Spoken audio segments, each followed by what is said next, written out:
Hari ini, dengan khutbah bertajuk Bahasa Syurga, mari kita fikir bahasa apa akan digunakan di kerajaan Tuhan. Tidakkah anda ingin tahu? Mari kita fikirkannya. Jika kita mahu pergi ke Amerika, kita belajar bahasa Inggeris. Jika kita mahu pergi ke Filipina, kita belajar bahasa Filipina. Atau bahasa Sepanyol jika mahu pergi ke Peru atau negara-negara Amerika Selatan. Kalau begitu, apakah bahasa yang perlu dibelajar untuk pergi ke kerajaan Tuhan? Untuk memasuki kerajaan syurga yang abadi, kita harus belajar bahasa syurga. Inilah sesuatu yang harus disediakan. Kira-kira 3,500 tahun dahulu pada zaman Musa, umat Israel keluar dari Mesir dan berjalan di padang gurun selama 40 tahun untuk memasuki tanah Kanaan.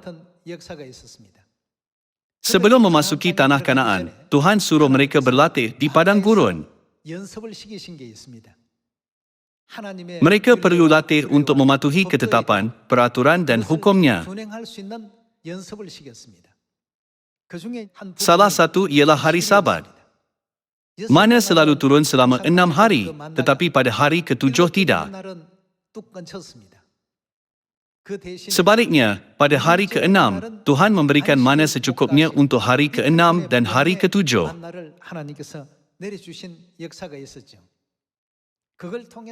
Melalui ini, umat Israel dapat memahami bahawa hari Sabat ialah hari untuk menyembah Tuhan. Mereka bekerja selama 6 hari, tetapi bagaimana pada hari ke-7? Setiap hari Sabat, mereka latih ajaran Tuhan untuk berehat. Tuhan mengajar mereka apa yang harus dilakukan selepas memasuki tanah Kanaan. Mereka pun belajar hal itu semasa berjalan di padang gurun. Hari ini, kita juga harus belajar bahasa syurga sebelum memasuki syurga abadi.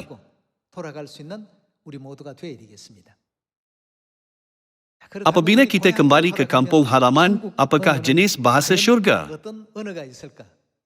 Mari kita lihat bersama-sama.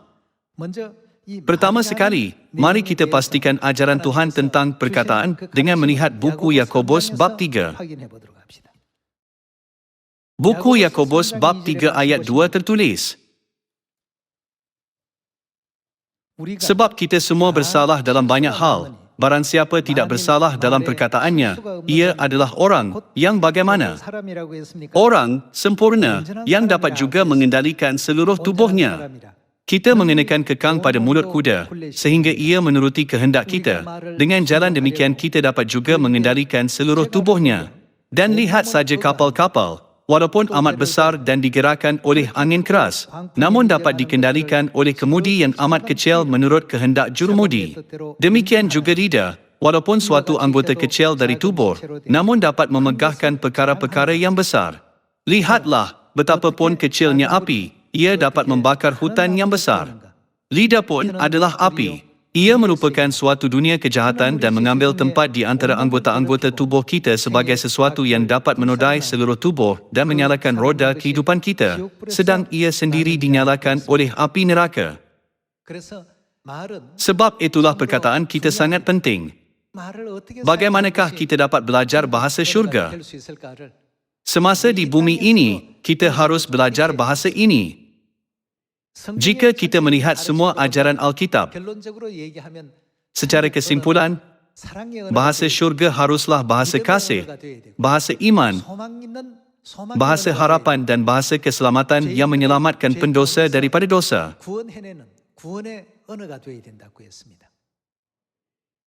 Semua jenis bahasa itu berasal daripada bahasa syurga. Sebaliknya, apakah jenis bahasa neraka?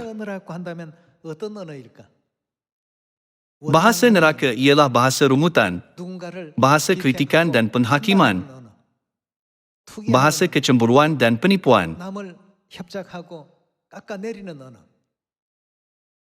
Semua jenis bahasa itu tidak boleh menjadi bahasa syurga.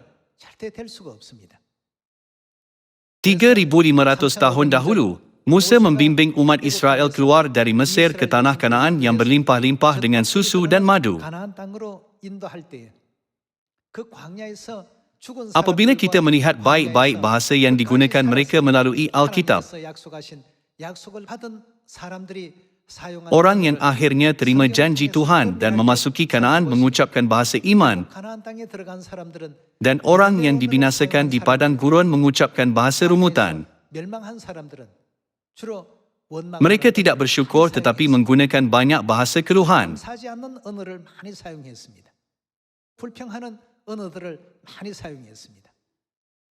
Dalam Alkitab, semuanya itu merupakan apa? Ia merupakan bayangan. Sebab itulah buku 1 Korintus bab 10 menekankan, kita tidak boleh menjadi seperti mereka, bukan?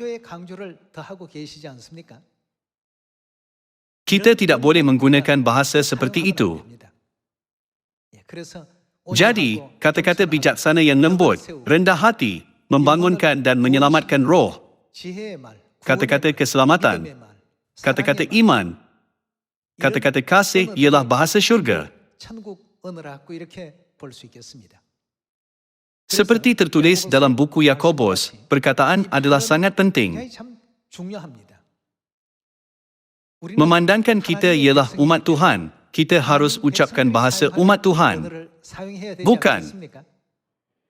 Marilah kita ucapkan kata-kata galakan kepada orang sekeliling. Perkataan yang memberi harapan syurga, menyampaikan kasih Tuhan dan memberi kehidupan kekal melalui kebenaran Tuhan.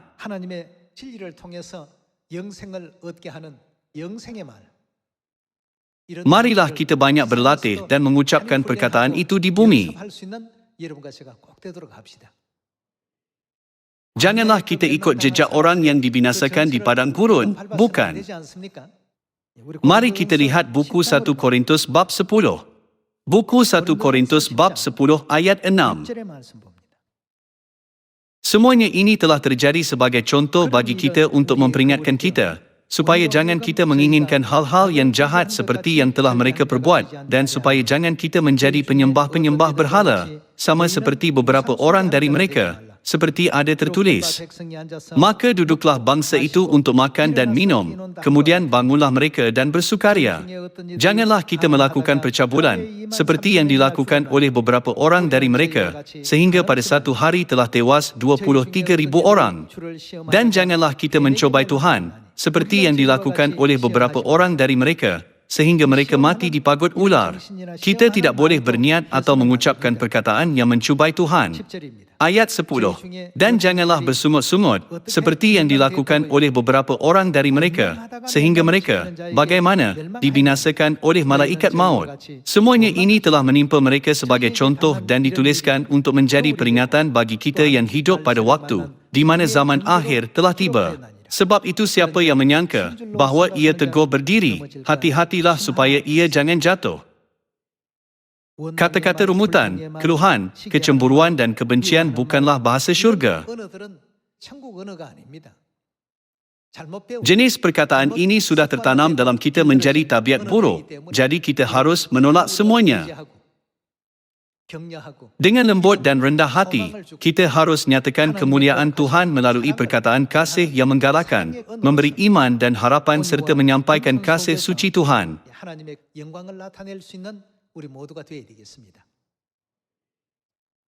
Biasa apabila cuti, ada lebih banyak pergaduhan antara ahli keluarga. Kebanyakan pergaduhan antara ahli keluarga adalah disebabkan oleh perkataan. Melalui berita dan pelbagai saluran media, kita melihat keluarga melakukan perkara keji disebabkan perkataan. Hal ini sudah menjadi biasa semasa cuti. Apabila anda bertemu dengan keluarga, tolonglah sebut perkataan yang memberi harapan syurga. Tidak kira betapa kasarnya orang lain bercakap, kita harus gunakan perkataan yang lembut. Dengan demikian, kita dapat menenang dan membimbing mereka ke jalan kearifan serta penghakiman yang betul. Saya harap anda mengucapkan bahasa seperti itu sebagai anak Tuhan. Kita harus buat bersama-sama, betul. Ingatkah anda apa yang disebut oleh Daud apabila dia mengalahkan Goliat? Engkau mendatangi aku dengan pedang dan tombak dan lembing, tetapi aku mendatangi engkau dengan nama Tuhan semesta alam. Apakah jenis perkataan itu? Itulah kata-kata iman. Daud menentang dia dengan kata-kata iman yang mutlak terhadap Tuhan. Kemudian, Daud berasa kekuatan dan kuasa Tuhan serta mengalahkan Goliat akhirnya. Sejarah yang baik ini direkodkan dalam Alkitab, bukan? Kita harus ingat kata-kata ini dengan baik. 3 orang sahabat Daniel, iaitu Sadrah, Mesah dan Abednego menghadapi situasi yang sangat menakutkan. Walaupun raja bertitah tegas, siapa yang tidak sujud menyembah patung itu akan dicampakkan ke dalam perapian yang bernyala-nyala. Apakah ketiga-tiga mereka lakukan? Mereka tidak sujud kepada patung itu, jadi mereka dibawa menghadap raja. Mengapa kamu tidak menyembah patung yang beta buat? Tanya Raja Nebukadnezar. Sadrah, Mesah dan Abednego menjawab tanpa ragu-ragu, Tuanku, kami tidak akan sujud menyembah patung itu. Walaupun kami mati hari ini, kami tidak akan melakukannya. Jika kami dicampakkan ke dalam perapian yang bernyala-nyala, Tuhan akan melepaskan kami. Namun seandainya tidak, kami pun tidak akan sujud menyembah patung yang didirikan oleh Tuanku. Tuhan mendengar apa yang dikatakan mereka. Betapa terharunya Tuhan di syurga kerana kata-kata iman mereka. Jadi, apabila mereka dicampakkan ke dalam perapian yang dipanaskan 7 kali lebih panas daripada biasa, Tuhan melindungi mereka. Bahkan askar-askar yang mencampakkan Sadrah, Mesah dan Abednego ke dalam perapian pun dibakar mati oleh api. Tetapi rambut ketiga-tiga mereka tidak hangus, tidak ada bau kebakaran dan jubah mereka pun tidak hangus.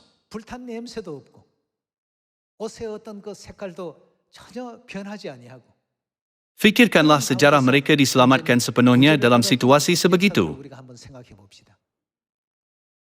Semuanya adalah apa?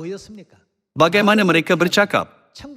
Tuhan memberi kemenangan dan keajaiban yang tidak dapat dibayangkan kepada semua orang yang mengucapkan bahasa syurga. Jadi, kita harus menggunakan bahasa syurga. Saya sering menggunakan cerita anak itik yang hodoh sebagai contoh. Anak itik yang hodoh sebenarnya bukan itik tetapi apa? Angsa. Apabila angsa membesar bersama dengan itik di dunia itik, ia menyangka dirinya sebagai itik dan cuba hidup menurut kebiasaan itik. Namun, semuanya itu tidak sesuai bagi sifatnya. Kalian semua, kita ialah keluarga syurgawi. Bahasa syurga ialah bahasa yang Tuhan gunakan dan berkenan kepadanya. Tuhan menghendaki kita menggunakan bahasa itu. Jadi, kita harus guna bahasa yang seperti bahasa Daud, Sadrah, Mesah, Abednego, Yosua dan Kaleb apabila 12 orang pengintai kembali dari menjelajahi Kanaan.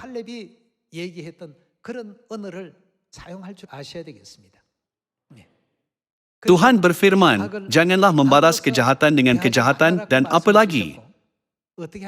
Layanilah setiap orang dengan lembut dan rendah hati. Kalian semua, apabila bertemu dengan keluarga, saudara mara dan kenalan, kita harus ada sikap. Anak-anak Tuhan betul-betul berbeza. Orang yang diajar oleh Tuhan memang berbeza. Ini kerana mereka tidak pernah belajar sikap itu. Namun, kita belajar dengan Tuhan setiap hari, bukan? Kita sedang belajar bahasa syurga. Daripada kata-kata kasar, kita harus guna kata-kata yang lembut. Daripada berterus terang dan menyakiti hati orang, kita harus banyak ucapkan kata-kata agar pendengar terharu dan mengambil bahagian dalam keselamatan.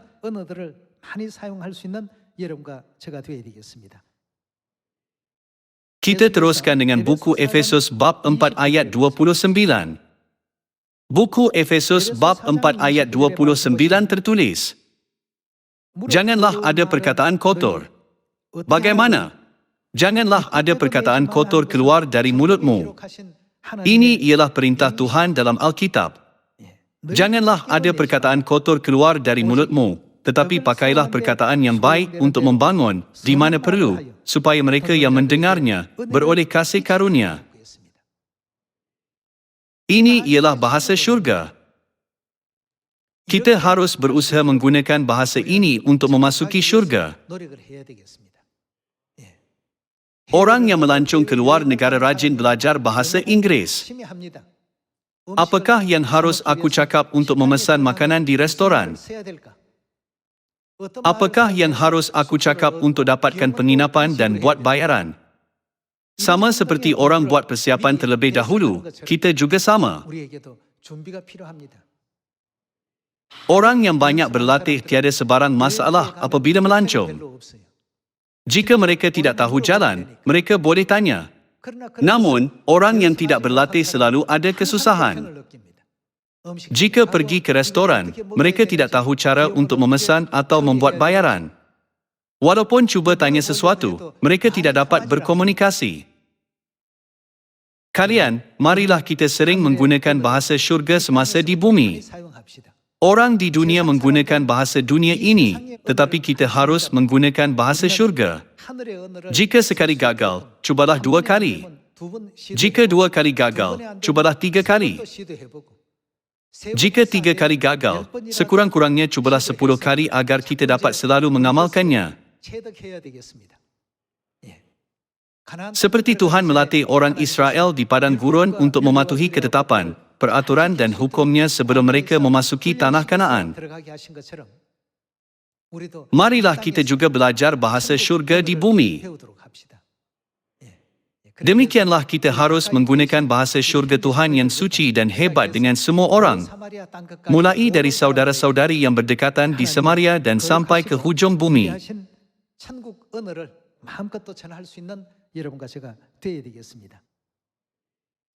Mari kita baca buku Kolose bab 4 ayat 6.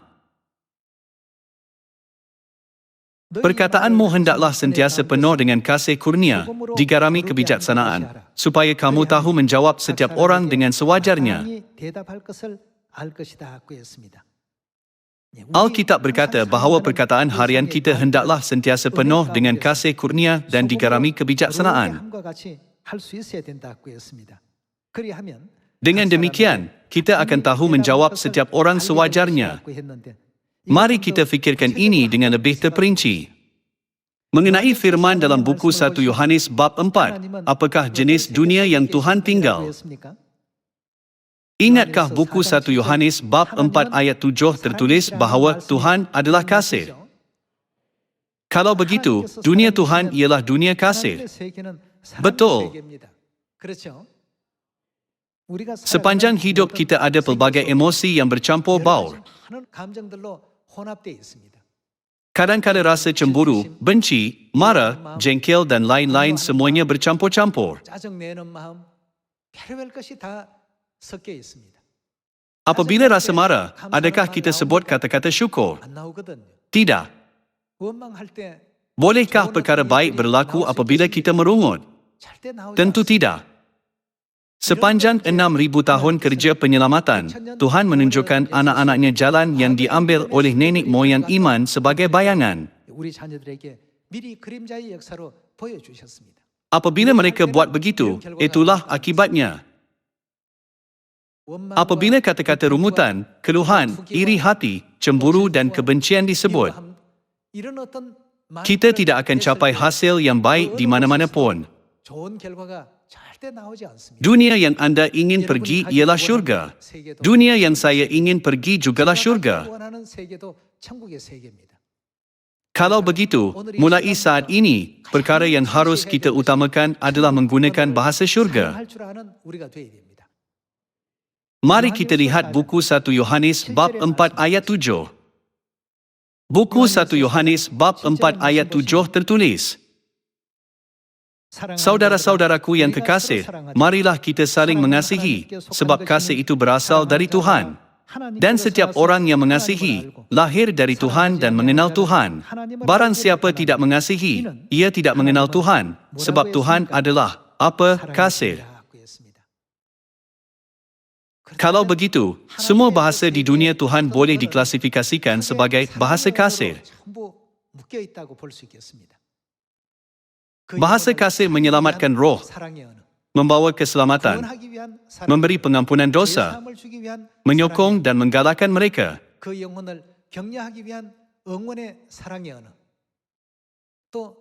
Walaupun orang lain mengucapkan kata-kata dan bahasa kasar kepada kita, kita semua harus menyucikannya dengan bahasa syurga.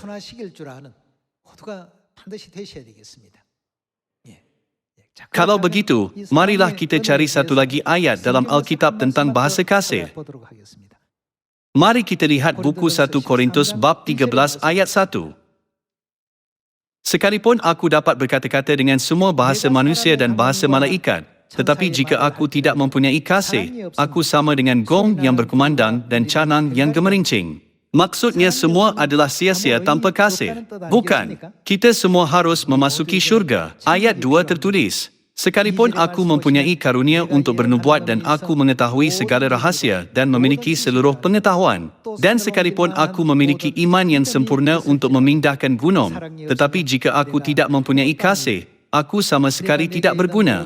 Dan sekalipun aku membagi-bagikan segala sesuatu yang ada padaku, bahkan menyerahkan tubuhku untuk dibakar, tetapi jika aku tidak mempunyai kasih, sedikit pun tidak ada faedahnya bagiku. Kasih itu bagaimana? Sabar. Ciri-ciri kasih adalah sabar. Janganlah kita rasa terganggu disebabkan reaksi dan perkataan kasar orang lain, tetapi tenangkanlah diri dan balas dengan bahasa syurga. Bahasa syurga adalah sabar. Dan kasih itu bagaimana? Murah hati. Bahasa syurga adalah murah hati. Dan ia tidak cemburu. Tertulis bahawa kasih tidak cemburu dengan ketamakan dan tidak sombong. Kata-kata sombong harus dikecualikan daripada bahasa syurga. Alkitab juga mengajar kita agar memegahkan Tuhan. Jadi, marilah kita memegahkan Tuhan sebanyak mungkin. Kita juga harus memegahkan kebenaran, betul. Sini, memegahkan diri bermaksud membanggakan diri sendiri. Ia tidak memegahkan diri dan tidak sombong. Kata-kata sombong bukan bahasa syurga. Ia harus disingkirkan. Ayat 5. Ia tidak melakukan yang tidak sopan. Kata-kata tidak sopan bukanlah bahasa syurga. Dan tidak mencari keuntungan diri sendiri. Ia tidak pemarah. Kata-kata marah juga tidak boleh menjadi bahasa syurga. Ia tidak pemarah dan tidak menyimpan kesalahan orang lain. Ini juga tidak boleh menjadi bahasa syurga. Ia tidak bersukacita kerana ketidakadilan. Adakah ini bermaksud bahawa bahasa syurga selalu membosankan? Tidak. Bahasa syurga tidak teragak-agak untuk menghadapi ketidakadilan. Tidak bersukacita kerana ketidakadilan tetapi kebenaran. Ia menutupi, percaya, mengharapkan dan sabar menanggung segala sesuatu. Alkitab berkata bahawa inilah bahasa yang diperlukan di dunia Tuhan yang merupakan kasih.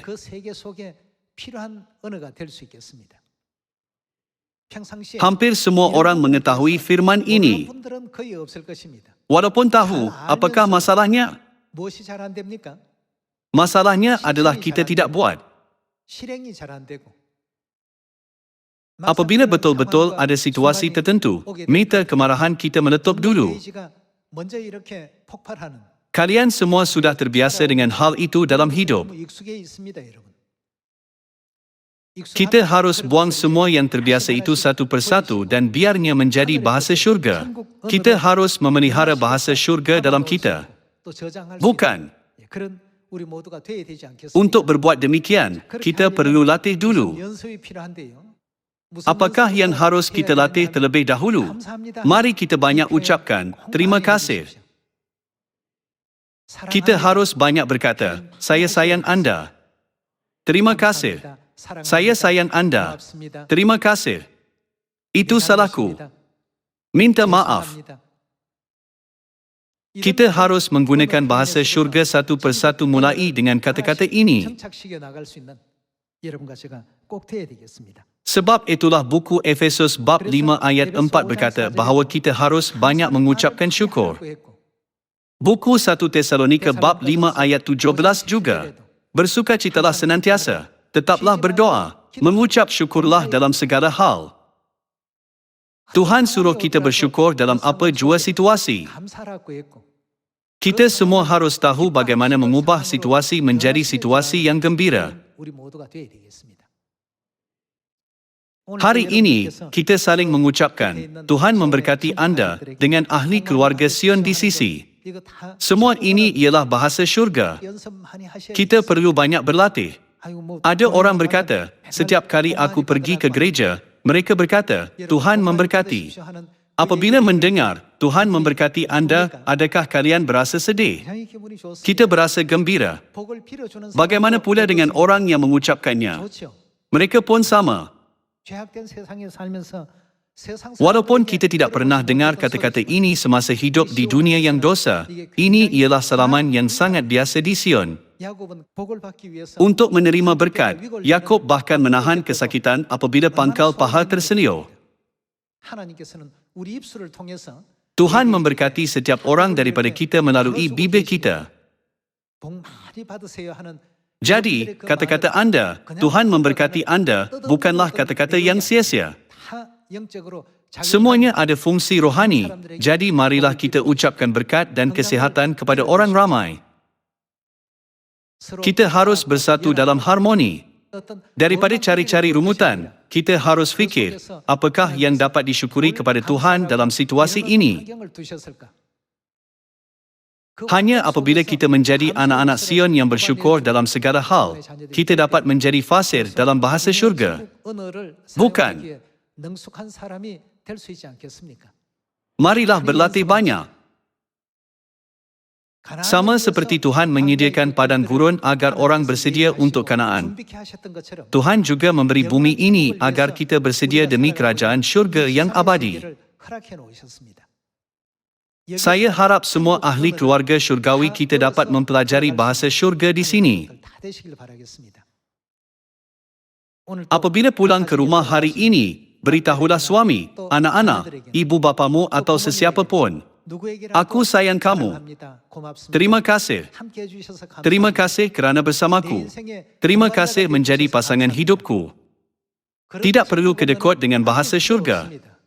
Tolong banyak gunakannya. Dengan berbuat demikian, semoga kita menjadi anak keluarga syurgawi yang dapat memberi kemuliaan besar kepada bapa dan ibu. Melalui bahasa syurga, semoga kita merasai syurga pada hari ini, esok dan selama-lamanya. Dengan ini, saya tamatkan khutbah. Sekian, terima kasih.